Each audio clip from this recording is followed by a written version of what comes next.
नमस्कार। बड़ी खबर पर बड़ी और सार्थक बहस के साथ हम लेकर हाजिर है आज की पंचायत। मैं हूं आपके साथ रीमा पराशर। राहुल गांधी पहले लंदन गए, अमेरिका गए और जब भी विदेश में जाते हैं बात करते हैं मोहब्बत की दुकान की, लेकिन ऐसा लगता है कि नफरत का बाजार नहीं बल्कि ये नफरत की दुकान की तरह है। और ये बात हम इसलिए कह रहे हैं क्योंकि विपक्ष में होने के नाते राहुल गांधी प्रधानमंत्री नरेंद्र मोदी से नफरत करें, उनके खिलाफ में बयानबाजी करें तो समझ में आता है, बीजेपी के खिलाफ बयानबाजी करें तो भी समझ में आता है, लेकिन जब वो देश के खिलाफ बयानबाजी करते हैं तो समझ में नहीं आता कि इतनी नफरत आखिर किस लिए, किसके खिलाफ। कभी लोकतंत्र पर सवाल, कभी संवैधानिक संस्थाओं पर सवाल, कभी लोकतंत्र जिसको लेकर संसद भवन की बात हुई थी उस पर सवाल, और अब हद हो गई है। अब तो राहुल गांधी ने सीधे सीधे कुछ सेल्फ गोल ही कर दिया है। मुझे ऐसा लगता है कि जब भी वो बाहर जाते हैं तो ज्यादा बोलने के चक्कर में वो ये भूल जाते हैं कि इतिहास में उन्हीं की पार्टी सत्ता में सबसे ज्यादा रही। और जब वो 1980 के दशक की बात करते हैं और कहते हैं कि उस वक्त तो उत्तर प्रदेश में भी और देश में भी दलितों पर बहुत ज्यादा अत्याचार होते थे, तो भी शायद वो ये भूल जाते हैं कि उस वक्त सरकार किसकी थी, उन्हीं की पार्टी यानी कांग्रेस पार्टी की थी। तो ये तमाम सवालों की उधेड़बुन के बीच अब जब देश के लिए बहुत ही अच्छी खबर आ रही है अर्थव्यवस्था को लेकर, आर्थिक स्थिति को लेकर, और डंका बज रहा है और ये बताया जा रहा है आंकड़ों के जरिए कि किस तरह से देश आगे निकल रहा है उन देशों से जो अब तक भारत को पीछे देखते थे। तो इन सभी खबरों के बीच जरा चर्चा करेंगे कि ये सुखद बातें, ये सुखद खबरें और अच्छी खबरें भारत के बारे में ये राहुल गांधी को दिखाई क्यों नहीं देती। चर्चा करने की कोशिश करेंगे। बेहद ही खास मेहमान हमारे साथ जुड़ेंगे भी, लेकिन सबसे पहले नजर डालते हैं उन बयानों पर जो राहुल गांधी से लेकर भारत तक दिखाई दिए।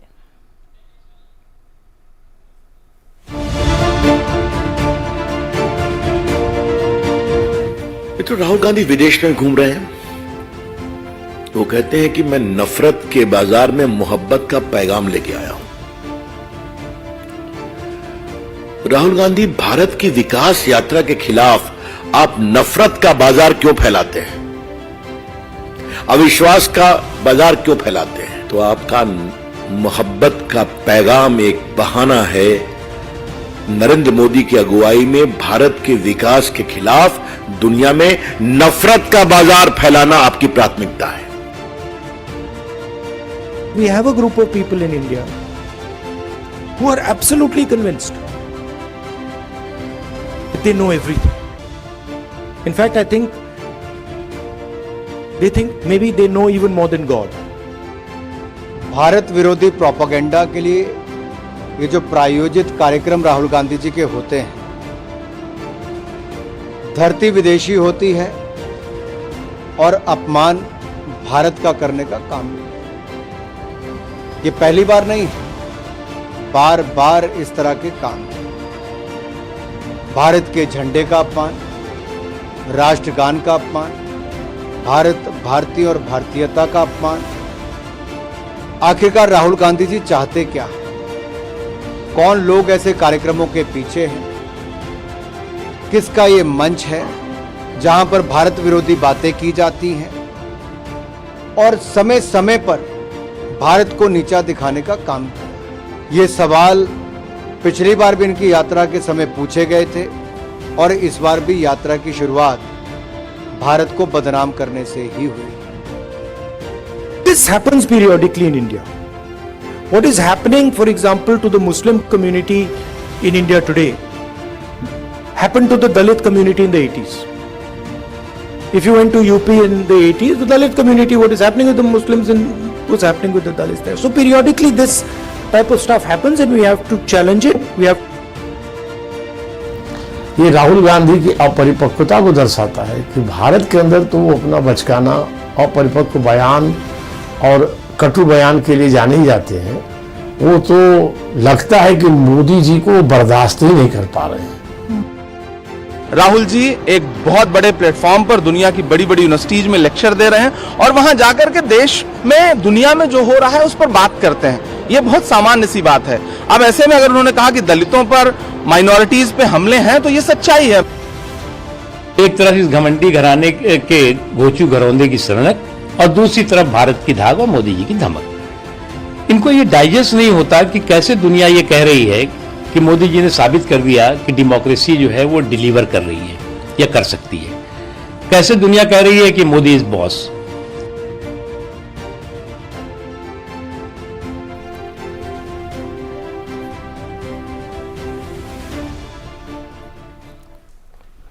तो ये बहुत सारे ऐसे बयान रहे राहुल गांधी के जिसको लेकर विदेश में तो हंगामा हुआ ही, क्योंकि स्लोगन दिखाए गए जब राहुल गांधी बोल रहे थे उस वक्त बहुत सारा एक समर्थकों का दल था, खालिस्तान के समर्थक, वो आकर राहुल गांधी के सामने हूटिंग करने लगे।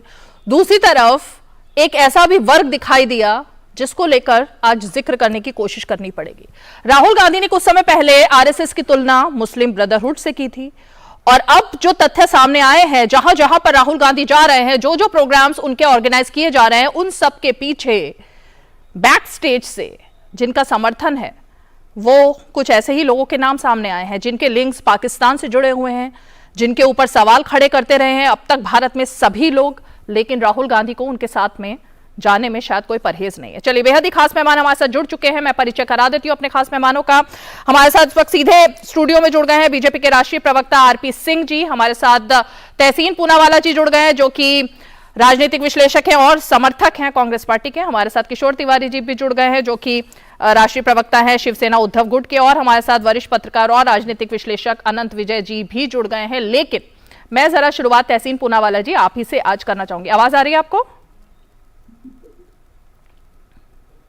तहसीन पूनावाला के पास मैं चलूंगी, आई थिंक उनके पास अभी आवाज नहीं आ रही है, लेकिन अब आ रही है। ओके तहसीन जी, ये नरेंद्र मोदी का विरोध करते करते, सरकार का विरोध करते करते, बीजेपी का विरोध करते करते अब तो इतिहास पर जो सवाल खड़े कर दिए हैं राहुल गांधी ने, ये कौन से इतिहास को पढ़कर राहुल गांधी विदेश में गए हैं जिसमें ऐसे तथ्य निकल के सामने आ रहे हैं जिसके बारे में देशवासियों को ही नहीं पता था अब तक, ना ही इतिहासकारों को पता था, सिर्फ राहुल गांधी को ही पता था उस बारे में। मैं माफी चाहता हूँ, इसके पहले मुझे कुछ सुनाई नहीं दिया, तो आप किस चीज के बारे में स्पेसिफिक कह रहे हो? क्योंकि मैंने उनकी यूएस की स्पीच के बारे में सुना और मुझे पता नहीं कि वहां पर कुछ गलत नहीं लगा उन्होंने कहा, तो आप किस कोई स्पेसिफिक चीज के लिए अगर आप गुरु नानक, मैं एक एक करके बात करूंगी, ठीक है? गुरु नानक जी थाईलैंड गए थे, ये तथ्य राहुल गांधी को किसने बताया? वो कॉन्टेक्स्ट में कह रहे थे कि गुरु नानक अलग अलग देशों में गए थे, गुरु नानक जी उस विषय में कह रहे थे, अलग अलग देशों में गए थे, गुरु नानक जी गए थे अलग अलग देशों में, थाईलैंड स्पेसिफिकली नहीं गए थे, मुझे उसके बारे में नहीं पता क्योंकि आरपी सिंह जी मेरे, पर अलग अलग देशों में गए थे, वो बात तो सच्चाई है। गुरु नानक जी कहाँ नहीं गए, तो इसीलिए तो हमारे देश की संस्कृति इतनी दूर तक फैली, क्या नहीं गए थे गुरु नानक जी? तहसीन जी, जैसे आपको जानकारी नहीं है वैसे ही मुझे भी जानकारी नहीं है, मैं आरपी सिंह जी से पूछती हूँ क्या उनको जानकारी है? लेकिन क्या मैं जो इम्पोर्टेंट चीज है उस पर बात करूं, क्योंकि हम अभी इम्पोर्टेंट कांग्रेस की नजर में इम्पोर्टेंट कुछ और हो सकता है, लेकिन देशवासियों की नजर में कुछ और इम्पोर्टेंट हो सकता है। अगर जरूरी नहीं कांग्रेस को जो अहम लगे वही मुझे भी अहम लगे, वही आरपी सिंह और अनंत विजय जी को भी अहम लगे, है ना? बिल्कुल बिल्कुल, लेकिन अगर हम राहुल जी के स्पीच को डाइसेक्ट कर रहे हैं, अगर कोई एक पर्टिकुलर देश के बारे में हम बात कर रहे हैं, तो ये बात तो सही है ना कि गुरु नानक जी भारत के बाहर गए थे और बहुत सारे देशों में, हमें उसे उस स्पिरिट में लेना चाहिए। लेकिन मैं आपसे सवाल पूछता हूं, क्योंकि आरपी सिंह जी के पास जा रही हो, मुझे बहुत कम समय मिलेगा बोलने के लिए, कि राहुल जी ने गलत क्या कहा? क्या ये बात माननीय प्रधानमंत्री जी ने नहीं कहा था कि उन्होंने एयरफोर्स चीफ को कहा और एयरफोर्स के सभी अधिकारियों को कहा कि बालाकोट एयर स्ट्राइक के पीछे कोई फर्क नहीं पड़ता अगर क्लाउड से प्लेन छुपते रेडार से? ये बात प्रधानमंत्री जी ने नहीं की, ये अनसाइंटिफिक बात नहीं। क्या माननीय प्रधानमंत्री जी ने ये बात नहीं की थी कि उनके पास डिजिटल कैमरा था जिससे उन्होंने अडवाणी जी की तस्वीर ली और ईमेल किया? जब उस जमाने की बात है जब ना डिजिटल कैमरा पब्लिक डोमेन में था ना ईमेल था, माननीय प्रधानमंत्री जी ने कहा था ये बात, ये तो प्रधानमंत्री के मुख की बात है, ये बात क्या उन्होंने गलत कही थी? बात कॉन्टेक्स्ट क्या है, कॉन्टेक्स्ट के बारे में हम बात करें। प्रधानमंत्री जी जो बातें कहते उसके बारे में आपने इसके पहले जो मुझे शुरुआत में सुनाई दी, आपने कहा कि भारत इकोनॉमिकली बहुत अच्छा ग्रो कर रहा है, बिल्कुल सही। एक एक करके आते हैं ना, एक एक करके आते हैं, पूरा 1 घंटे का शो है, पूरा 1 घंटे का शो है, एक एक करके सब मुद्दों पर आते हैं ना। अभी आपने जो बात कही मैं जरा पहले उसको यहाँ पर, प्रधानमंत्री जी ने बात कही थी या नहीं कही? ठीक है चलिए। प्रधानमंत्री जी ने यह भी कहा था गटर से गैस निकलते उसमें पकौड़े तल सकते हैं। पूछूं अब मैं आरपी सिंह जी से 1 मिनट इसी सवाल पर? ठीक है आरपी सिंह जी, तथ्यों के साथ ये जो छेड़खानी की जा रही है कि मतलब विशेषण जो है देने की जो कोशिश है राहुल गांधी की, मैं एक एक कर उस पर आऊंगी। ये गुरु नानक जी के बारे में तहसीन पूनावाला का कहना है कि उनका कॉन्टेक्स्ट समझिए, आप सभी देशों पर मत जाइए। तो इसको लेकर तो विवाद है ना देश में अभी। देखिए तहसीन भाई, अगर इतनी बात किसी और धर्म के गुरु के बारे में या इस्लाम धर्म के बारे में कह दी जाती तो अब तक मामला कहीं का कहीं पहुंच गया होता। गुरु नानक देव जी कभी थाईलैंड नहीं गए, वो तीसरी उदासी का चर्चा कर रहे हैं, उसमें वो शायद थाईलैंड का चर्चा करें, वो व्हाट्सएप की दुनिया में पढ़ाकर उनको लगता है कि मैं बोल दूं और चल जाएगा मामला, पहली बात। दूसरी बात, उन्होंने गुरु नानक देव जी के जो उदासियाँ थी उनको अपनी भारत जोड़ो यात्रा के साथ जोड़ लिया। अफसोस है कि भारत जोड़ो यात्रा राजनीतिक यात्रा थी और गुरु नानक देव जी की यात्रा राजनीतिक नहीं थी, वह धार्मिक थी, आध्यात्मिक थी। अब धार्मिक और आध्यात्मिक यात्रा को अपनी राजनीति की चश्मे से देखेंगे और अपनी राजनीति से जोड़ेंगे, इससे ज़्यादा शर्मसार कोई बात हो नहीं सकती। मैं ऐसे सिख ईमानदारी हूँ, हमें इतना चुभा और इतनी बात बुरी लगी कि आप अपनी राजनीति करिए, आपको छूट है। आप प्रधानमंत्री जी को विदेश जाकर गालियाँ निकालते हैं, बुरा कहते हैं, आप ठीक है, आप कर सकते हैं, आपको छूट है। परंतु आप देश के इतिहास को, सिखों के इतिहास के साथ आप तोड़ मरोड़ कर कैसे पेश करेंगे? आप अपनी तरह बताइए तहसीन साहब, अगर इतनी बात किसी ने इस्लाम को लेकर कह दी होती तो क्या लोग छोड़ते? क्या लोग इस बात को माफ़ करते? क्या कि गुरु नानक देव जी ने भारत जोड़ो इतने साल पहले कर ली, भारत जोड़ने की बात सर, मक्का भारत जोड़ने के लिए नहीं गए थे, वो मक्का अध्यात्म के लिए गए थे, वो श्रीलंका अध्यात्म के लिए गए थे। उनकी यात्राएं इसलिए मानसरोवर और अध्यात्म के लिए गए थे, वो इसलिए नहीं यात्राएं कर रहे थे कि उनको भारत जोड़ना था। तो परंतु अफसोस है कि उनकी लिमिटेड से जानकारी है, वो लिमिटेड से जानकारी जो उनको उनके तहसीन पूनावाला जैसे जो उनके मित्र हैं, या जयराम रमेश जैसे जो मित्र हैं, जो उनको फीड दे देते होंगे, वो बेचारे पढ़कर बोल देते होंगे, उनको जानकारियां पूरी रहती होंगी। मुझे पता नहीं, मैं मतलब तहसीन का नाम ले लिया गलती से, हो सकता है उनका गुरु कोई और हो, मित्र होना और बात है। परंतु आजकल फीडबैक कौन दे रहा है, आजकल पता नहीं किसकी फीड चल रही है, किसकी नहीं चल रही है, पता नहीं। परंतु एज ए सिख मैं इस पे कड़ा विरोध करता हूं और अपनी कड़ी आपत्ति जताता हूं कि उन्होंने गुरु नानक देव जी की जो उदासियां थी उनको अपनी राजनीतिक यात्रा से जोड़ा। ठीक है किशोर तिवारी जी, पहले वीर सावरकर के बारे में, इतिहास के बारे में जो उन्होंने बात की राहुल गांधी, उसको लेकर तो आपने खुद इसी चैनल पर बैठकर आपत्ति दर्ज करवाई थी। आपने कहा था कि राहुल गांधी को समझा दिया गया है। चलिए, अब वीर सावरकर हटे तो अब गुरु नानक जी पर बात आ गई। तमाम ऐसे तथ्यों के साथ छेड़छाड़ करने की राहुल गांधी कोशिश कर रहे हैं जिसके बारे में मतलब सबकी भावना ही आहत हो रही है देश में। तो क्या इस स्टैंड के भी आप साथ में हैं किशोर तिवारी जी राहुल गांधी के? क्योंकि संजय राउत तो जमकर उनकी प्रशंसा कर रहे हैं। नहीं, कल का जो भाषण जिन्होंने भी सुना तो इतना अच्छे रोस्टेड उन्होंने रिमार्क मारे, और आरपी सिंह जी उसके बारे में तो बताने के मूड में ही नहीं दिख रहे। उन्होंने कहा कि देश में राजनीतिक पार्टी को जिस इंस्टीट्यूट के थ्रू काम करना है वहां काम नहीं हो रहा, इसलिए मैंने भारत के जनता से डायरेक्ट भारत जोड़ो यात्रा शुरू की। उन्होंने ये भी कहा कि भारत में हिंदू मुसलमान का माहौल बना दिया गया है और 24 का चुनाव ही उस पर करना चाहते हैं। तो ये तो सत्य है ना, ये तो सरासर सत्य है। उन्होंने क्या गलत कहा?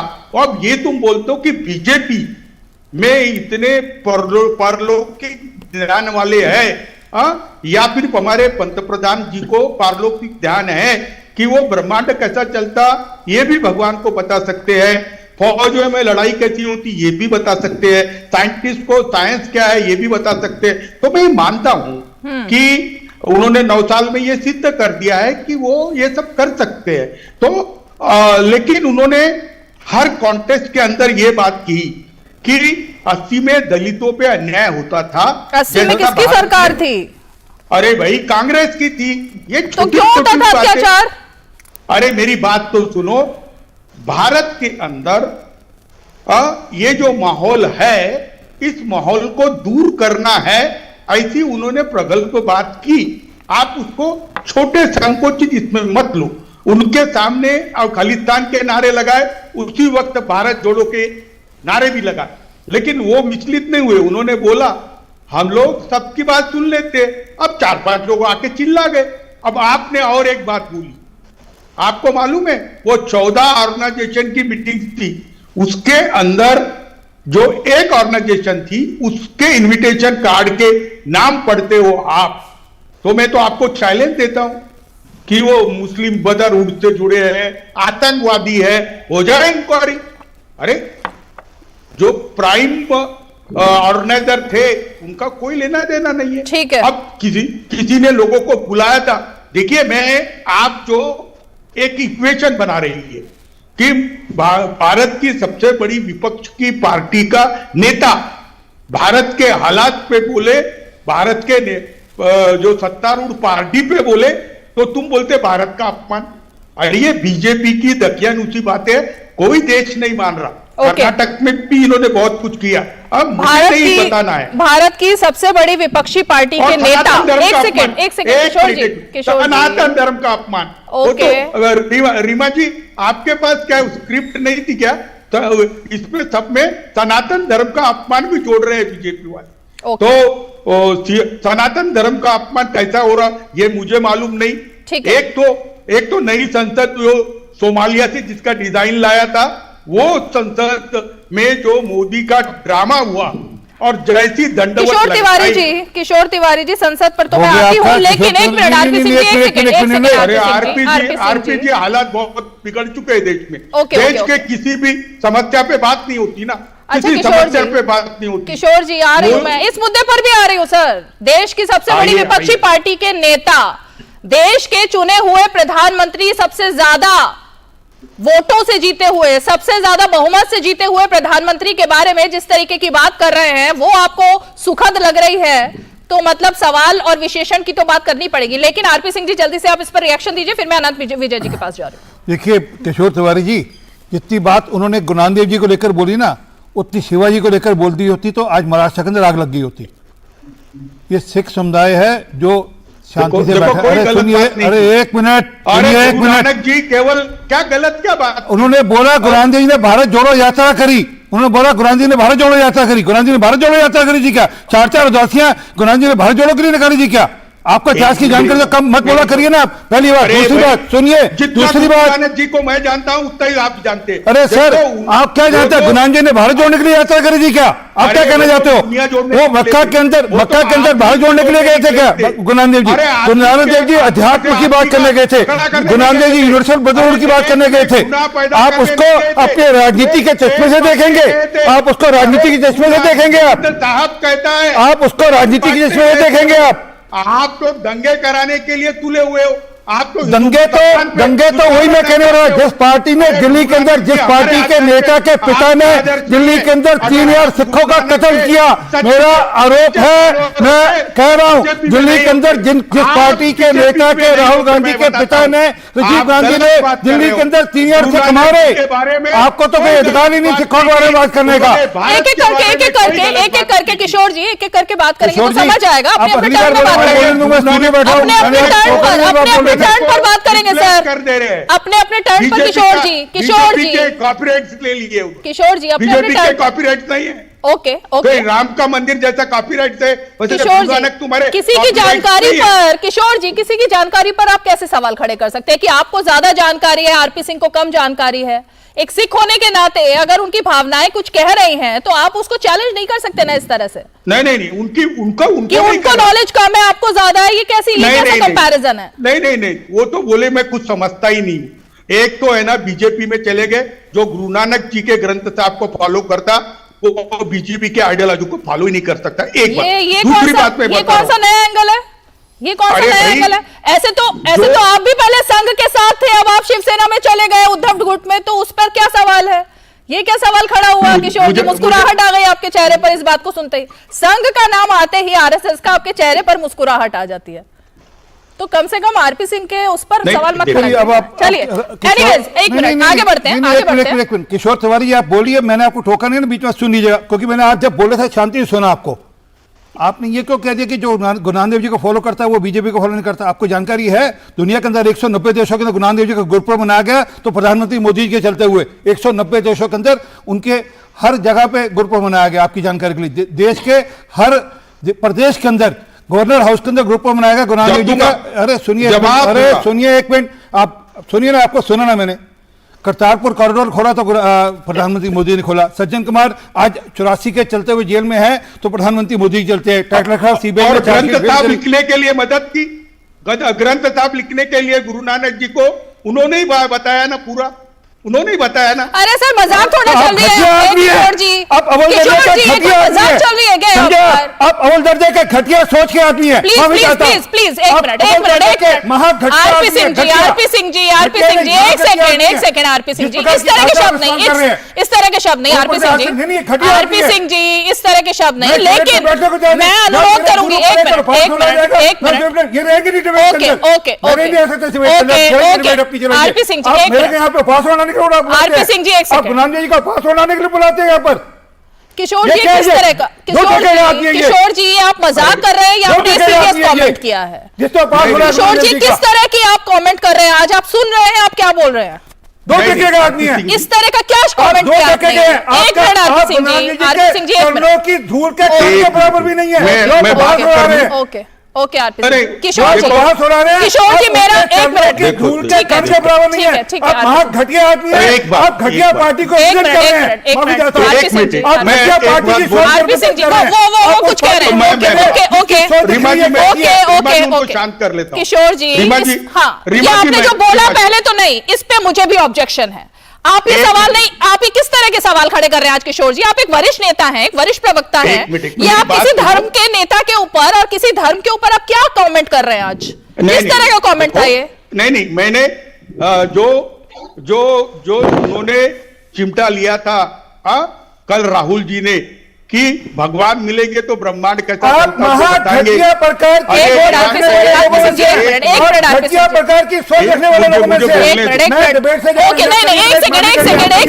सेकंड आरपी सिंह जी, एक मिनट के प्रति डिबेट में नहीं बैठे माफी चाहता हूं। आरपी सिंह जी एक मिनट, आरपी सिंह जी एक सेकंड, किशोर तिवारी जी आप अपने शब्द वापस लीजिए। एक मिनट किशोर तिवारी जी आप अपने शब्द वापस लीजिए, ये इस तरह से डिबेट नहीं होती है। एक मिनट आरपी सिंह जी, उसी प्रधानमंत्री जी ने 190 देशों के अंदर गुलाम जी की जयंती मनाई, आपकी जानकारी के लिए। वही प्रधानमंत्री है जिन्होंने देश के अंदर माइक लगाइए, आप माइक लगा लीजिए, करा रहे हैं। आरपी सिंह जी माइक लगाइए, मैं बात कर रही हूँ। किशोर जी आप अपने शब्द वापस लीजिए, किशोर जी आप अपने शब्द वापस लीजिए, किशोर जी शब्द वापस लीजिए, तभी डिबेट आगे बढ़ पाएगी, क्योंकि इस तरह से नहीं होगा। ओके आरपी सिंह एक मिनट मैं अनकंडीशनली उनकी जो भावनाएं आहत हुई उसके लिए माफी मांगता हूं, लेकिन मैं इतना ठग नहीं हूं, इतना घटिया भी नहीं हूं। मैंने मेरी बात रखी। आपको जानकारी है, आपको जानकारी है कि 190 देशों के अंदर साहब श्री गुरु नानक देव जी का गुरुपुरब मनाया गया। एक सेकंड रुक जाइए, मैं जानकारी दे दूं इनको। 190 देशों के अंदर साहब श्री गुरु नानक देव जी का गुरुपुरब मनाया गया, प्रधानमंत्री मोदी जी के इनिशिएटिव के ऊपर। देश के हर राज्य के अंदर गवर्नर हाउस में साहब श्री गुरु नानक देव जी का गुरुपुरब मनाया गया, प्रधानमंत्री मोदी जी के इनिशिएटिव पर। यही नहीं, भारत की हर भाषा के अंदर गुरु नानक देव जी की जो बानी है उसका ट्रांसलेशन हो रहा है। करतारपुर लांगा खोला गया, करतारपुर लांगा खोला गया, करतारपुर का कॉरिडोर बनाया गया मोदी जी के चलते हुए। ठीक है आरपी सिंह जी, उन्होंने माफी मांग ली है, उन्होंने माफी मांग ली। इस मुद्दे से अब आगे बढ़ते हैं, इससे आगे बढ़ते हैं। किशोर जी एक मिनट, अब आगे बढ़ते हैं। मैं जरा अनंत विजय जी, ओके अनंत विजय जी के पास मैं जाती हूँ। व्यक्तिगत टिप्पणी अब कोई नहीं करेगा। Okay RP Singh ji, RP Singh ji नहीं, अब कोई किसी के बारे में पर्सनल कॉमेंट नहीं करेगा। डिबेट को हम सकारात्मक तौर से आगे बढ़ाते हैं। अनंत विजय जी, जिस तरह का ये एनालिसिस हुआ और जिस तरह की बात यहाँ तहसीन पूनावाला कह रहे हैं कि हमें कॉन्टेक्स्ट समझना चाहिए, भले ही जो बात राहुल गांधी कर रहे हैं, मुझे धर्म वाले उसमें मत लाइए। अच्छा मैं धर्म वाले उसमें नहीं आ रहा हूं। धर्म को क्यों बीच में लाया जा रहा है राहुल गांधी की तरफ से भी मुझे नहीं समझ में आ रहा। लेकिन मैं सिर्फ तथ्यों पर आना चाहती हूँ अनंत विजय जी। 1980 में अगर वो बात कर रहे हैं राहुल गांधी, तो क्या आपको लगता है कि बार बार ये सेल्फ गोल करने की कांग्रेस को भी आदत पड़ गई और खुद राहुल गांधी को भी? क्या उनको ये जानकारी नहीं होगी कि कांग्रेस की ही सरकार थी तब? रीमा जी आगे बढ़ूं इसके पहले जो अभी किशोर जी जैसे सीजन्ड आदमी ने बोला, हालांकि उन्होंने उपहास में बोला, लेकिन मैं उनका धन्यवाद ज्ञापित करता हूं कि उन्होंने अनकंडीशनल अपॉलॉजी भी की। ये उनका बड़प्पन है और इसके लिए किशोर जी को मैं धन्यवाद देता हूं। आरपी सिंह जी को भी बड़ा दिल दिखाते हुए किशोर जी पर जो उन्होंने बड़ी टिप्पणी की थी और जो व्यक्तिगत टिप्पणी की थी उसको भी उन्हें वापस लेना चाहिए। ये एक डिबेट की मर्यादा होती है। ठीक है कि प्रधानमंत्री को लेकर राहुल गांधी ने जिस तरह की टिप्पणियां की वो भी अवांछित है, खासतौर पर विदेश की धरती पर। रीमा जी, आपको याद होगा यूपीए के शासनकाल के दौरान जब मनमोहन सिंह को नवाज शरीफ ने देहाती औरत कहा था, उस वक्त नरेंद्र मोदी गुजरात के मुख्यमंत्री थे और उस समय नरेंद्र मोदी का एक भाषण बहुत ही चर्चित हुआ था जिसमें उन्होंने नवाज शरीफ को उनकी औकात तक बताई थी, ये शब्द उपयोग किया था और कहा था कि हमारे प्रधानमंत्री से हमारे मतभेद हो सकते हैं, हम उनके राजनीतिक विरोधी हो सकते हैं, हम देश में कुछ भी कर सकते हैं, लेकिन विदेश की भूमि का कोई नेता या विदेश पर जाकर हम अपने प्रधानमंत्री को इस तरह की अपमानजनक भाषा या देहाती औरत कहना ये उचित नहीं है। और उन्होंने नवाज शरीफ को चुनौती भी दी थी उस वक्त। तो उस वक्त उनके नरेंद्र मोदी के उस भाषण की काफी चर्चा हुई थी। और अब देखिए 5 साल 10-12 साल हुए होंगे इस बात की, जबकि उन्होंने पत्रकारों को भी घेरा था नरेंद्र मोदी ने कि जिस पत्रकार ने ये बात सुनी थी वो नवाज शरीफ के साथ बैठकर मिठाई खा रही थी।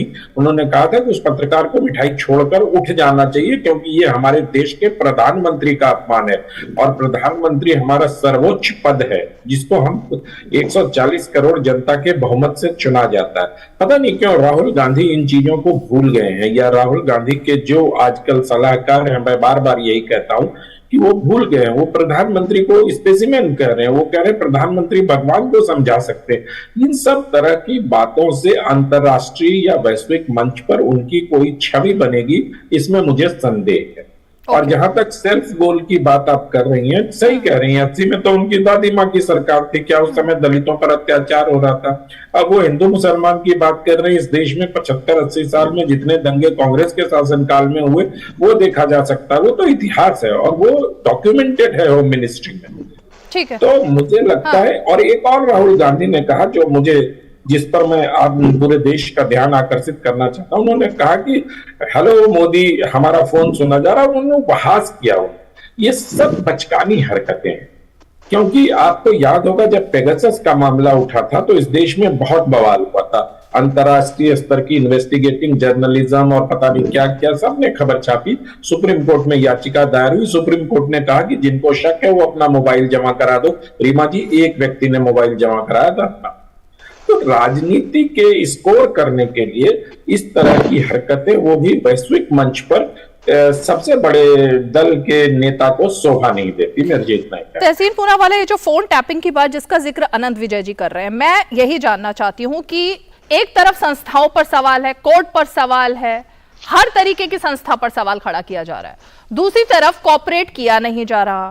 फोन टैपिंग की अगर राहुल गांधी बाहर जाकर बात करते हैं तो इसके क्या मायने हैं? मतलब मैं नहीं समझ पाई कि जब कॉपरेट करना था तब क्या किया राहुल गांधी ने, क्यों नहीं किया? उसके पीछे भी वजह होगी कोई ना कोई। बहुत अच्छा सवाल आपने पूछा। उम्मीद है मैं टोका नहीं जाऊंगा। 2 या 3 चीज, क्योंकि अनंत विजय जी ने बिल्कुल स्पेसिफिक पेगासस और फोन टैपिंग के बारे में कहा। आप तो जानते हो कि माननीय सुप्रीम कोर्ट ने सरकार के बारे में क्या कहा कि सुप्रीम कोर्ट की बनाएगी कमेटी के साथ, सुप्रीम कोर्ट की बनाएगी कमेटी के साथ सरकार ने कोऑपरेट नहीं किया पेगासस पर। ये सुप्रीम कोर्ट ने रिटन में कहा।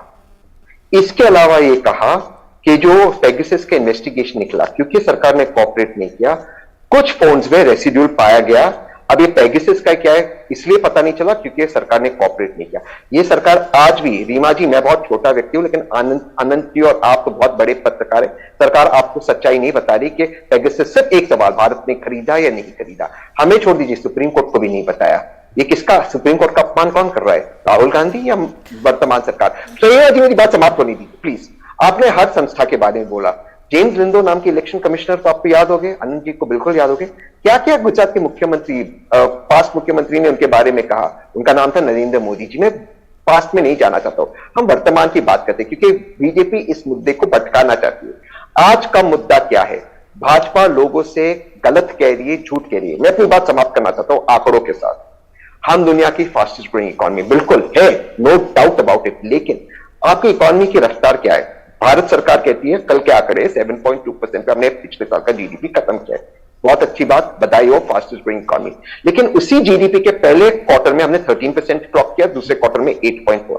अगर 13% और 8.4 क्लॉक किया, आरपी सिंह जी स्पेसिफिक जवाब दो, और 7.2 पे आपने खत्म किया, तो आपकी जीडीपी गिर गई 3% पे। आपका जीडीपी फॉल हुआ है, आपका जीडीपी बढ़ा नहीं है। और अगर आप 9% के अगले साल की आप बड़ा जीडीपी ग्रोथ दिखा रहे, तो आपका बेस अगर इतना लो है -22.3%, तो आपकी ग्रोथ है आप 2018 के लेवल तक नहीं पहुंचे। मैं इस पर जवाब लेती हूं, मैं इस पर आरपी सिंह जी से जवाब लेती हूं, लेकिन तहसीन पूनावाला, ये तमाम जो आपने मुद्दे उठाए, इसमें अमेरिका क्या करेगा? इसमें अमेरिका का रोल क्या है? कुछ नहीं, वो अमेरिका के साथ, या फिर यूके क्या करेगा इन सब में? भारत की स्थितियों के बारे में अमेरिका और यूके क्या कर सकता है? अगर इतनी दिक्कतें हैं तो अमेरिका इसमें क्या कर सकता है वहां जाकर? ये जो मुद्दे उठाए जा रहे हैं, कौन क्या कर सकता है? सुप्रीम कोर्ट कुछ नहीं कर पाए। जब सुप्रीम कोर्ट ने रिटन जजमेंट में कहा ईडी डायरेक्टर को एक्सटेंशन नहीं मिलेगा, उस जजमेंट को आपने चेंज कर दिया। कौन क्या करेगा इस सरकार के खिलाफ? मैं आपसे पूछता हूं रीमा जी, कौन क्या करेगा? मैं एक ही लाइन चाहता हूं, इसमें इंटरप्ट करना बहुत जरूरी लाइन है।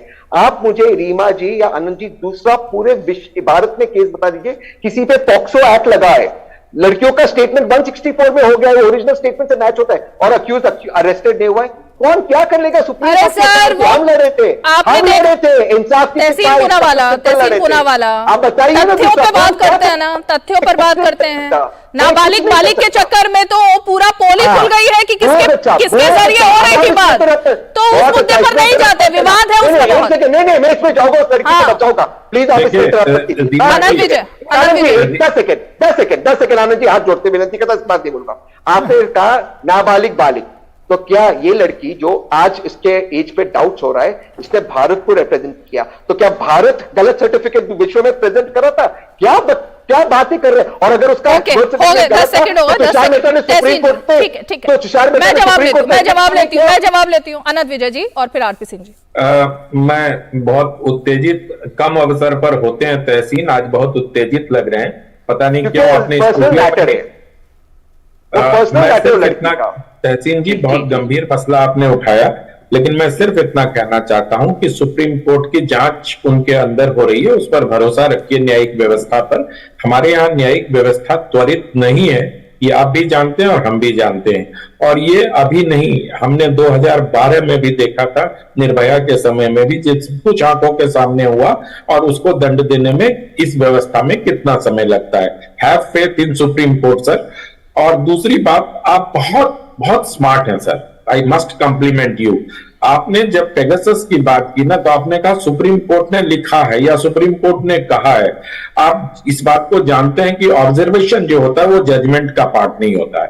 आप वकील हैं, इस बारे में मैं आपसे बहस नहीं कर सकता हूं। आपने एक मोबाइल फोन को कुछ मोबाइल फोन में बदल दिया, तो मैं सिर्फ यही कह रहा हूं। और जहां तक संस्था की बात है, आपने जिन इलेक्शन कमीशन का नाम याद कराया, मुझे भी नवीन चावला और दिल्ली के एलजी जब बनाए गए थे पीएल जोशी, उनका नाम याद आया सर, तत्काल नाम याद आया कि इन लोगों को किस वजह से election commissioner, chief election commissioner या व्यक्तिगत सुरक्षा में तैनात व्यक्ति को एलजी बनाना, इस तरह के बहुत सारे उदाहरण है। छोड़ दीजिए, आपने ठीक कहा, अतीत में नहीं जाना चाहिए, वर्तमान की बात कर लीजिए। अगर वर्तमान में सारी संस्थाओं पर सरकार का कब्जा होता तो कर्नाटक का चुनाव परिणाम सरकार के पक्ष में है।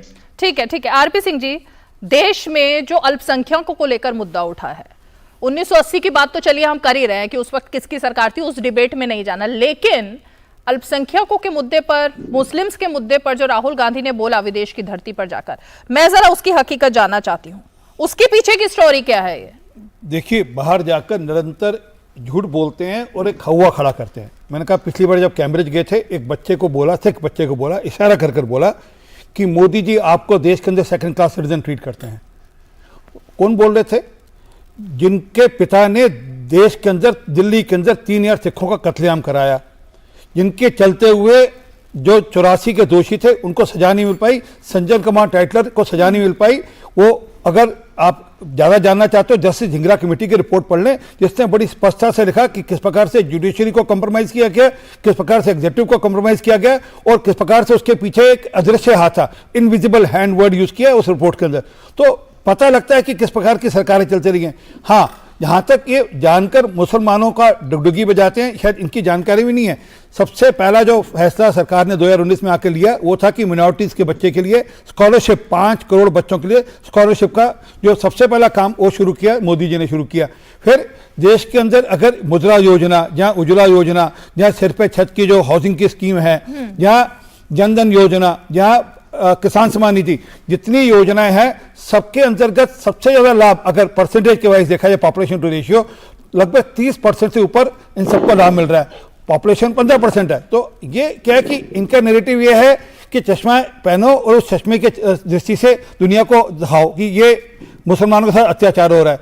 सच ये है कि हम लोग किसी के बीच में भेदभाव नहीं करते। हम ये भेदभाव नहीं करते कि मुसलमान है, हिंदू है, सिख है, क्रिश्चियन है चाहिए। और दूसरी तरफ राहुल गांधी विदेश जाकर सिर्फ उसी नैरेटिव पे काम करते हैं, क्रिश्चियन है, सिख हैं, मुसलमान हैं, हिंदू हैं, और और उनको जाकर वहाँ मिनॉरिटीज को जाकर वहाँ उकसाते हैं। और जिसका नतीजा निकलता है कि वहाँ पर खालिस्तानी एलिमेंट आकर उनकी सभा के अंदर वहाँ पर विरोध जताते हैं। हाँ कि मैं उसके पक्ष में नहीं हूँ, जो हुआ वो गलत हुआ और उसके खिलाफ वहाँ पर सख्त से सख्त कार्रवाई भी होनी चाहिए। ठीक है किशोर तिवारी जी, यही जो बात आरपी सिंह जी कह रहे हैं और जो बात आनंद विजय जी ने भी कही, मैं उसी पर आपसे पूछना चाहूंगी। राहुल गांधी को अगर देश में लग रहा है अल्पसंख्यकों पर अत्याचार हो रहे हैं, उत्तर प्रदेश में जो नतीजे आते हैं उन इलाकों के जहां पर मुस्लिम पॉपुलेशन है वो किसके फेवर में जाते हैं? बीजेपी के। इसका मतलब मुसलमानों का या अल्पसंख्यकों का जो समर्थन है वो बीजेपी को मिल रहा है, उसकी कोई वजह होगी। दूसरी तरफ पद्मा अवार्ड्स जब मिलते हैं वहां जाकर अगर आप बीती एक पद्मश्री विजेता बताते हैं कि मैं इस समुदाय से हूं, इस धर्म से हूं, लेकिन उसके बावजूद ऐसी पिक्चर बनाने की विपक्ष की तरफ से कोशिश की गई थी लेकिन हकीकत कुछ और है, तो ये वही पिक्चर है जिसकी नुमाइंदगी राहुल गांधी कर रहे हैं। इसका मतलब जो बनाने की कोशिश की जा रही है लेकिन हकीकत तो वो लोग कुछ और कह रहे हैं। नहीं, ये देखो, आपने उनके 28 मिनट के स्पीच जो मेरे पास है वो स्पीच को मैं देखता हूं। अच्छा, आप राहुल गांधी की स्पीच लेकर घूमते हैं आजकल हाथ में किशोर तिवारी जी? ये तो बहुत ज्यादा ही नजदीकियां बढ़ रही है लगता है। ये बात क्या है? राहुल गांधी की स्पीच लेकर घूम रहे हैं आप हाथ में। किशोर जी मुस्कुरा रहे हैं और बहुत क्यूट लगते हैं जब मुस्कुराते हैं। बाल ठाकरे जी क्या सोच रहे होंगे स्वर्गों में? भाई ये मुस्कुराहट राहुल गांधी के स्वर्ग में क्या लेने की मुस्कुराहट है। सावरकर पर इनकी सलाह मान ली, अब उनके नाम, उनके मुंह से सावरकर का स नहीं निकलता। बस किशोर जी का आशीर्वाद हम पर बना रहे हैं। किशोर जी क्या है ये बताइए। बात कर लूं? हाँ। वो जवाब दे दूं कि ये एक स्वयंसेवक की ताकत है। नहीं, मैं एक बता रहा हूं आपको कि मैंने इसमें देखा कि भारत देश का अपमान किया, एक भी वाक्य नहीं दिखा। सनातन धर्म का अपमान किया। अच्छा, एक वाक्य नहीं भारत यूनियन ऑफ स्टेट्स है क्या? भारत यूनियन ऑफ स्टेट्स है क्या? नहीं, भारत में राज्य है। नहीं, भारत का 1947 में ही बना था, उससे पहले भारत नहीं था। यूनियन ऑफ स्टेट्स है क्या? यही अमृतपाल सिंह कहते हैं, यही अमृतपाल सिंह खालिस्तानी कहते हैं जो आजकल जेल में है।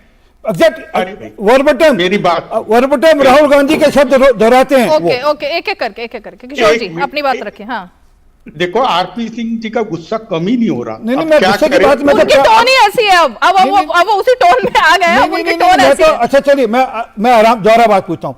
भारत क्या यूनियन ऑफ स्टेट है क्या? भारत यूनियन ऑफ स्टेट है क्या? अरे भाई, उन्होंने कॉन्स्टिट्यूशन के अंदर इसमें स्टेट है कि नहीं है, फेडरल रिपब्लिक है या नहीं है।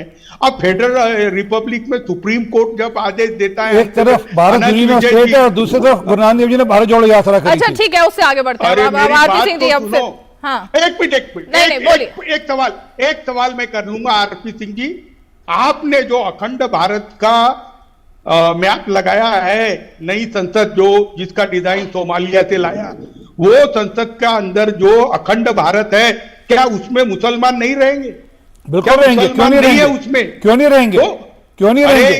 स्वाभिमान के साथ रहेंगे, स्वाभिमान के साथ रहेंगे। क्यों नहीं रहेंगे? एक मुसलमान देखिए कितने उपहास की बात है कि शिवसेना वाले कह रहे हैं कि मुसलमान नहीं रहेंगे। आप 20 करोड़ मुसलमानों को कुछ भी नहीं कर सकते। आपने ये जो ये आपकी भाषा है। किशोर तिवारी जी, वो जो जिस नक्शे की बात कर रहे हैं वो बौद्धकालीन भारत का नक्शा है, वो अखंड भारत का नक्शा नहीं है। अगर अखंड भारत का नक्शा होता तो काशी उज्जैनी सब होते उसमें एक बार जूम करके थोड़ा शहरों के नाम पढ़ लीजिए।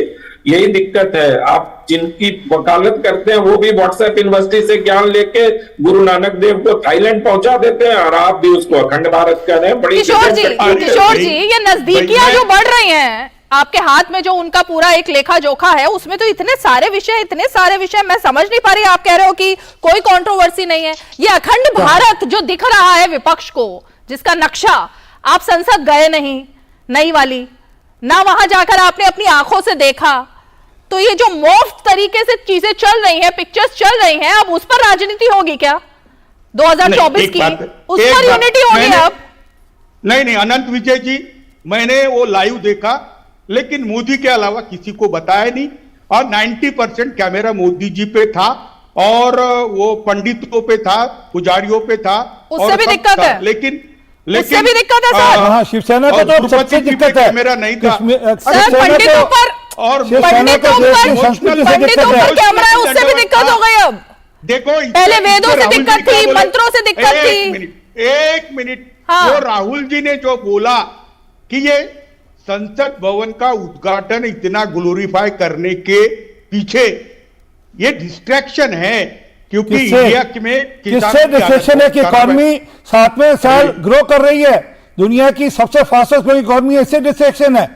अरे भाई तुम आ जाओ। 76 साल के अंदर सबसे ज्यादा फास्टिंग ग्रोइंग इकॉनमी है, इससे डिस्ट्रैक्शन है। ओके, देश में महंगाई चरम सीमा पे है। आपकी जानकारी कम है, आपकी जानकारी कम है। इन्फ्लेशन रेट 5% से कम है, जिनके आजकल आप पिछलग्गू बने हुए हैं, इनके रहते हुए 10% से ऊपर थी इन्फ्लेशन रेट। आपकी जानकारी के लिए सीपीआई इन्फ्लेशन रेट 5% से कम है, और जिनके आप पिछलग्गू लगे, जिनके आप पूछ लाते हैं, उसके समय 10% से ऊपर थी। आपकी जानकारी के लिए लोगों का इनकम नहीं बढ़ाया, किसान आत्महत्या कर रहे हैं, देश की हालत खराब हो चुकी है, सारा देश प्राइवेटाइज करके रखा है, ना तो हेल्थ सर्विस है, ना तो एजुकेशन। 5 लाख का आयुष्मान भारत मिलता है लोगों को, और देश के अंदर 50 करोड़ लोग मैं उस भारत की बात कर रहा हूँ, जानकारी के लिए मैं उस भारत की बात कर रहा हूँ, 50 करोड़ लोग आयुष्मान भारत में आते हैं। मैं उस भारत की बात कर रहा हूँ जिसमें 10 करोड़ उस भारत की बात कर रहा हूँ, किसान सम्मान निधि में आते हैं। मैं उस भारत की बात कर रहा हूँ।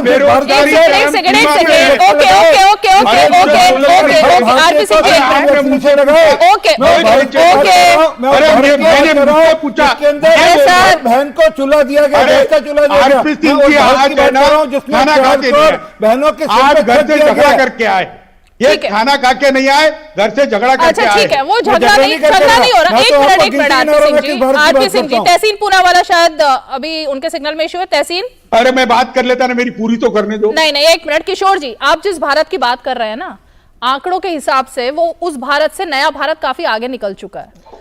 आपको अगर आयुष्मान भारत, यही तो बात उन्होंने बोली, चिकित्सा व्यवस्था, बीजेपी वाले, अगर ये तमाम चीजें नहीं दिख रही और विदेश में पूरी दुनिया को दिख रही है, तो इसमें किसका चश्मा गलत है? मेरी किसका चश्मा गलत है किशोर जी? मैं नहीं समझ पा रही हूँ। तहसील मैं बता रहा हूँ, अरे आंकड़ों पे मत जाओ। बेरोजगारी चरम सीमा में है, किसान बड़े तकलीफ में है, आंकड़ों पर मत जाओ, हेल्थ सर्विस और आंकड़ों पर मत जाओ, आंकड़ों पर मत जाओ, तो किस पर जाए? मोदी जी का फर्जीवाड़ा है। व्हाट्सएप की दुनिया आंकड़ों पर मत जाओ, राहुल गांधी की बातों पर जाओ, और किशोर तिवारी जी जिस तरह डिफेंड कर रहे हैं उस पर जाओ। मतलब आंकड़े झूठ बोल रहे हैं अब। तहसीन पूनावाला, जयराम रमेश, मैं तो दरख्वास्त करूंगा सिर्फ आंकड़ों पर जाए, क्योंकि मेरे पहले आंकड़ों का जीडीपी पे कोई जवाब नहीं मिला, बात डाइवर्ट होगी, तो मैं दूसरे आंकड़े देता हूँ, सिर्फ आंकड़ों पे जाइए। क्या ये बात सच्ची है या नहीं है, क्योंकि मैं सरकारी आंकड़े दे रहा हूं। लेबर फोर्स पार्टिसिपेशन हमारी इकोनॉमी में जो 50% था, वो अब घटते बन गया 35.6%, और लेबर फोर्स पार्टिसिपेशन एग्रीकल्चर में जो 2018 में 42.5% था, ये बढ़कर 47% हो गया है। इसी के साथ दूसरा आंकड़ा है, क्योंकि जीडीपी कैसी गिर रही है मैंने आपको बताया। दूसरा आंकड़ा कि सबसे पहली बार पिछले 20 सालों में हमारा पर कैपिटा कंजम्पशन रिड्यूस हुआ है, और हमारा मैन्युफैक्चरिंग 1.2% पर गिर गया है। मैन्युफैक्चरिंग ग्रोथ जो 11.2% था जब 2014 में मनमोहन सिंह जी ने सरकार छोड़ी, 11.2% से 1.2% पे गिर गया है। यानी कि मैन्युफैक्चरिंग नीचे, कंजम्पशन नीचे, जीडीपी नीचे, बेरोजगारी ज्यादा। मैं एक और आंकड़े दूंगा, इसको आप चैलेंज करता हूं। 1,65,000 भारतीय हमारे भारतीय भाई बहन ने आत्महत्या किया पिछले साल, और अधिकतर लोगों ने बेरोजगारी की वजह से किया। 2,25,000 ये एनसीआरबी की डेटा है, ये एनसीआरबी की डेटा है, ये एनसीआरबी की डेटा है, ये एनसीआरबी की डेटा है, ये एनसीआरबी की डेटा है। काउंटर आंकड़े आ रहे हैं, तहसीन पूना वाला काउंटर आंकड़े एनसीआरबी की आरपी सिंह जी 2004 के अंदर मनमोहन सिंह जी जब मंत्री थे, प्रधानमंत्री थे, उनके रहते हुए हमारा जो अकाउंट सरप्लस उनको जो दिया गया था, तो 2.4% का दिया गया। जब वो गए तो 2.3% डेफिसिट पे छोड़ कर गए थे वो, और अभी 1% पर है। आपकी जानकारी के लिए एक्सटर्नल डेट रेशियो हमारा 19% पर था, आज 24% पर है। सुनिए, अरे एक मिनट सुनिए सर, आपने बोली अपने आंकड़े, आप कहीं से जयराम रमेश की व्हाट्सएप की दुनिया से उठा के नहीं चलेगा ना। आप गुरु देवी को थाईलैंड भेजोगे, चलेगा थोड़ा, ऐसे दुनिया चलेगी कोई? समझे दिक्कत सारा जो मूल प्रश्न है कि विदेश में जाकर ये हमारी संस्कृति पर हमला करते हैं। ठीक है, सेनेगल के सामने अगर प्रधानमंत्री ने साष्टांग किया तो उस पर वहां सोलाते हैं जाकर, विदेश में जाकर। पूरा देश सोच ले, नहीं जो ड्रामा किया उस पर, हाँ आपके लिए ड्रामा है ना, आपके लिए ड्रामा है वो, आपके लिए ड्रामा है, परंतु देश देख रहा है और देश समझ रहा है कि किस प्रकार से हम अपनी संस्कृति के साथ देश को जोड़ रहे हैं। तहसीन पूना वाला बहुत दिलचस्प है, एक मिनट तहसीन पूना वाला बहुत दिलचस्प है, और मैं इस पर जरा उनके सवाल का उत्तर नहीं दिया। उन्होंने मेरे सवाल का उत्तर नहीं दिया, बट उन्होंने करंट अकाउंट पे उन्होंने चेंज कर दिया। मैं जानता था इस पर आएंगे। करंट अकाउंट डेफिसिट बिल्कुल सही आरपी सिंह जी ने कहा कि अटल बिहारी वाजपेयी जी ने पॉजिटिव में छोड़ा था, मनमोहन सिंह जी के टाइम पे ग्लोबल क्राइसिस के वजह से नेगेटिव में, लेकिन इस वक्त उन्हीं के टाइम में ग्लोबल क्राइसिस है। आज ग्लोबल क्राइसिस नहीं है, क्राइसिस नहीं है। आज यूरोपियन इकोनॉमिस्ट का क्या हाल है, आज यूरोपियन इकोनॉमिस्ट का क्या हाल है, आज अमेरिका का क्या हाल है, वो आपको दिखता नहीं है। आपको मनमोहन सिंह जी का समय, आपको ग्लोबल क्राइसिस, मैं आपको जीडीपी ठीक है, एक मिनट आपको जीडीपी के आंकड़े सबको पता है, जीडीपी 1.1% है। आप सुनिए, जर्मनी का 1.1% कैसे बीच में बोल रहे हो सर? सुन लीजिए ना। नहीं आप मनमोहन सिंह जी को बेचारा बना देते हैं बार बार। मैं कहा बता रहा हूं उनको, मैं आपको सही उत्तर दे रहा, आप सुन लीजिए ना। ओके तहसीन पूना वाला, वैश्विक मंदी के बीच में आज जो आंकड़े आए हैं ना, चीन को पछाड़ते हुए, भारत की अर्थव्यवस्था के बारे में मैं दोबारा से, जीडीपी के बारे में और आर्थिक स्थिति के बारे में उस पर देश गर्व महसूस कर रहा है, उस पर देश गर्व महसूस कर रहा है। लेकिन वो आंकड़ा शायद किशोर जी को अच्छा नहीं लग रहा, और आपको भी अच्छा नहीं लग रहा होगा, और राहुल गांधी को तो नहीं लग रहा है। करूंगा, मैं एक पॉइंट को बार बार रिपीट नहीं करना चाहता हूं, मैं दोबारा से रिपीट कर रहा हूं। पर तो ये बताइए,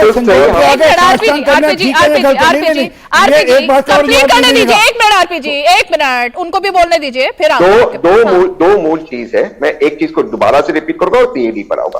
रिपीट मत कीजिए, आपने दोबारा से समझा दिया था, समय नहीं है, आप ही नहीं उठाए, आप ही नहीं उठाए, तो प्लीज मुझे मौका दीजिए।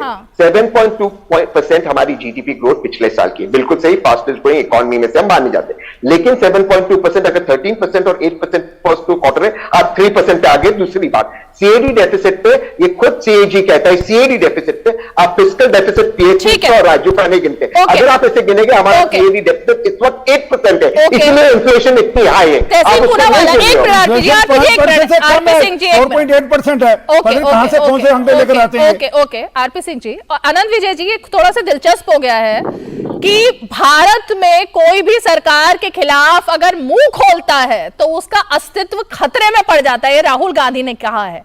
लेकिन सभी चैनल पर और हमारे चैनल पर भी आप देखिए, किशोर तिवारी जी भी बोल रहे हैं, तहसीन पूनावाला भी बोल रहे हैं, अब इन दोनों का अस्तित्व खतरे में है क्या? और हर रोज बोलते हैं, आज ही नहीं, रोज डिबेट शो होती है, रोज उसमें इस तरह से सरकार के बारे में बोला जाता है, लेकिन अस्तित्व खतरे में है। इन्होंने तो राहुल गांधी का रीमा जी, पिछले 9 साल में तहसीन के चेहरे का ग्लो बढ़ गया है, ये तो मैं देख के कह सकता हूँ। अब आज तो किशोर तिवारी भी चमक रहे हैं, देखिए आप कितना चमक रहे हैं, आज स्वयंसेवक वाली आभा उनके चेहरे पे दिखाई दे रही है। तो खैर, ये तो हास परिहास की बात हुई, लेकिन मैं एक बात आपको बताऊं कि ये सब फॉर्मूले घिसे पिटे हो चुके हैं। इसको जनता अब बहुत गंभीरता से नहीं लेती है। किसके बोलने पर किसको कहां क्या किया गया है पता नहीं। आज सारे विपक्षी दल विपक्षी एकता की बात कर रहे हैं, सारे स्वतंत्र रूप से एक दूसरे से मिलने जा रहे हैं। वो अलग बात है कि 3-4 प्रधानमंत्री इस देश में इस वक्त घूम रहे हैं, आसन्न प्रधानमंत्री पीएम इन वेटिंग वो घूम रहे हैं। तो मुझे नहीं लगता कि देश में ऐसी स्थिति है जहां बोलने पर पाबंदी हो। हाँ, विदेश में जाके अगर आप ऐसी बातें बोलते हैं तो उनको अच्छा लगता है, और इस वक्त वो अमेरिका में है। रीमा जी, एक और बहुत महत्वपूर्ण चीज रेखांकित करना चाहता हूं आपके इस शो में कि इसी महीने प्रधानमंत्री नरेंद्र मोदी भी अमेरिका की यात्रा पर जा रहे हैं, और इस महीने अमेरिका की उनकी यात्रा बहुत महत्वपूर्ण है क्योंकि बायलैटरल टॉक्स होने वाले हैं। व्हाइट हाउस में उनको डिनर कराने की योजना बनी, और आपने देखा कि किस प्रकार से जो बाइडेन ने कहा कि आपकी वजह से हमें मुश्किल हो रही है वहां। और उसके अलावा शायद वो संसद के ज्वाइंट सेशन को भी वहां करेंगे। तो जो एक अगेंस्ट इंडिया लॉबी है यूएस में, वो इस वक्त बहुत सक्रिय है कि प्रधानमंत्री नरेंद्र मोदी के इस दौरे को, ये डिप्लोमेसी के जो नुआंसेस हैं उसको भी हमें पकड़ने का प्रयास करना चाहिए कि ये प्रधानमंत्री के दौरे के पहले इस तरह का माहौल बनाना। और आप जानती हैं कि वॉशिंगटन पोस्ट और न्यूयॉर्क टाइम्स किस प्रकार से नरेंद्र मोदी को लेके हॉस्टाइल है। वहां हमारे देश के 2-4 ऐसे कॉलमनिस्ट हैं जो राहुल गांधी की जयकार लगाएंगे, जो मुगली घुट्टी पीकर बैठे हुए हैं वहां। तो इन सब चीजों को अगर समग्रता में देखेंगे तभी दर्शकों को, मुझे लगता है कि चीजें समझ में आए। किशोर तिवारी जी, ये बार बार बात उठती है किसके हाथों में खेला जा रहा है। मतलब मैं समझ सकती हूं कि आप तो लगे हुए हैं इस बात को लेके कि राहुल गांधी प्रधानमंत्री पद के लिए सबसे आगे आए, और आप लगातार हर मंच पर इस बात को बोल भी रहे हैं, लेकिन ये किनके हाथों में खेला जा रहा है मैं नहीं समझ पा रही हूं, और देश भी जानना चाहता है। ये विदेश में जाकर भारत के बारे में जो बात की जा रही है, इसके पीछे की स्टोरी क्या है? किशोर जी, आपने पूछने की कोशिश की है क्या ये अभी तक? किसके आगे साष्टांग हो रहा है? ओके ओके, एक मिनट। हाँ, देखो, एक बात मैं बता दूं कि मैं सारी डिबेट में जाता हूं, लेकिन जितनी डिटेल में 5 की पंचायत में पक्ष रखने को मिलता है और कहीं नहीं मिलता है। तो रीमा जी, ये खतरे की घंटी है। ये लोग है ना, अपने खिलाफ कोई बात ही नहीं सुनते। हाँ, अगर मैं स्टूडियो में बैठा हुआ रहता तो आरपी सिंह जी वो खुद का माइक निकाल के पहुंच जाते। तो ये सब इनका ऐसा है, ये सुनते बिल्कुल नहीं। सुन रहे हैं वो सबसे ज्यादा, तो आप दोनों ही बोल रहे हैं। आप और देखिए, बीजेपी से तो एक प्रवक्ता है, ऑपोजिशन से 2 लोग हैं, फिर भी आपको हमेशा सवाल खड़े करने होते हैं किशोर जी। नहीं, मैं एक बात बोल रहा हूं। तुम्हारा जो सवाल था कि राहुल जी ने कल जो मैच्योर्ड स्पीच दिया, उसमें चुन कर शब्दों का इस्तेमाल कर रहे हैं आप किशोर जी, चुन कर राहुल गांधी के लिए। और तो मैं बता रहा हूं, जिसने भी पढ़ा, यानी जिसको समझ है उसकी बात कर रहा हूं। नहीं तो आप बोलेंगे कोई अनपढ़ आदमी ने पढ़ा, उसके लिए नहीं। जिसने सुना उसने बोला कि राहुल गांधी बहुत मैच्योर्ड हो चुके हैं। मुझे तो कुछ अच्छे लोगों ने भी कहा कि वो प्राइम मिनिस्टर इन वेटिंग है, तो 24 में आपको कठिन जाने वाला है। 50 साल पार करने के बाद मैच्योर हो चुके हैं, ये अब अगर सवाल खड़े हो रहे हैं कि अब राहुल गांधी मैच्योर हो चुके हैं, अमल तो लगाएंगे, तो इसको कॉम्प्लीमेंट समझा जाए तहसीन पूनावाला, या जो किशोर तिवारी ने बोला अब राहुल गांधी मैच्योर हो चुके हैं? मैं उसका उत्तर दे दूं जी, थैंक यू। जिस लड़के को अपने पिताजी की बॉडी को जो छिटले उड़ गए थे उससे आइडेंटिफाई करना का, जिसकी दादी को उसके सबसे अच्छे दोस्तों ने मारा, उनकी सिक्योरिटी जिनके साथ वो बैडमिंटन खेलता, उसको कम से कम मैच्योरिटी का पार्ट भाजपा ना सिखाए। भाजपा ने नहीं, किशोर तिवारी ने कहा है। वो कह रहे हैं कि अब राहुल गांधी मैच्योर हो चुके हैं। नहीं, उन्होंने कहा, शरद पवार जी ने भी कहा था कि मैच्योर नहीं है, तो अब मैच्योर हो चुके हैं। उन दोनों में तालमेल हो रहा है ना। मैं उसका उत्तर दे दूं। मैं संक्षेप में बोलता हूँ, बहुत कम बोलता हूँ। बिल्कुल, किशोर तिवारी जी जिस कॉन्टेक्स्ट में कह रहे हैं कि भाजपा जो उन पर झूठा आरोप लगाती थी, जो गलत उनके बारे में कहते थे, जो गलत परसेप्शन बना था, शरद पवार जी ने भी कहा था। शरद पवार जी तो भाजपा में नहीं है ना सर। लेकिन हालांकि मैं कांग्रेस का सपोर्टर हूं, मैं एनसीपी और शिवसेना का सपोर्टर नहीं हूं, और मैं समझता हूं कि एनडीए से कांग्रेस को नुकसान होगा। मैं इस चीज में बहुत अटल और बहुत स्पष्ट हूं, तो मैं उन पर टिप्पणी। चलते चलते आरपी सिंह जी, राहुल गांधी मैच्योर हो चुके हैं, उनका वक्तव्य बहुत मैच्योर्ड तरीके से कहा गया। किशोर तिवारी जी का वक्तव्य। जी, उनकी मेजोरिटी मैंने कहा ना, कैम्ब्रिज में भी देखी थी, जब उन्होंने किसी एक बच्चे को कहा कि तुम्हारे को Modi ji second class citizen के नाते से मानते हैं, और यहाँ पे भी देखी जब उन्होंने कहा कि गुरु नानक देव जी ने भारत जोड़ो यात्रा कई साल पहले निकाली। असल में क्या है कि जो उनको दे दिया जाता है व्हाट्सएप यूनिवर्सिटी से पढ़ा कर दे दिया जाता है वह पढ़ते हैं, अपने जानकारियां उनके पास कम हैं। और दूसरा, भारत को लेकर बाहर जाकर भारत की संस्कृति को लेकर उपहास उड़ाना, मजाक उड़ाना और ये कहना कि भारत के अंदर डेमोक्रेसी खतरे में है, ये निरंतर उनका स्टैंड रहा है। वह सुप्रीम कोर्ट पे प्रश्न उठाते हैं, वह इलेक्शन कमीशन पे प्रश्न उठाते हैं, वह हर उस इंस्टीट्यूशन पे प्रश्न उठाते हैं जो कि कॉन्स्टिट्यूशनल है, वह आर्मी पे प्रश्न उठाते हैं, वह देश की संस्कृति पर प्रश्न उठाते हैं। तो इसलिए जितने मैच्योर हुए सारा देश देख रहा है, समझ रहा है कि किस प्रकार की मेजोरिटी उनको आई है। ओके, बहुत बहुत शुक्रिया। आप सभी खास मेहमान आज 5 की पंचायत में हमारे साथ जुड़े, और इसीलिए राहुल गांधी के विदेश दौरे को लेकर सवाल तो जाहिर तौर पर खड़े हो रहे हैं, लेकिन सवाल इस बात को लेकर सबसे बड़ा है कि आप सरकार और प्रधानमंत्री के खिलाफ बोलते बोलते जब देश के खिलाफ बोलने लग जाते हैं, देश के लोगों के खिलाफ बोलने लग जाते हैं, उसके पीछे का मोटिव क्या है, जाहिर तौर पर इसको लेकर देश में जरूर सवाल पूछे जाएंगे। आज 5 की पंचायत में इतना ही, कल फिर होगी मुलाकात, तब तक के लिए हमें दीजिए इजाजत, नमस्कार।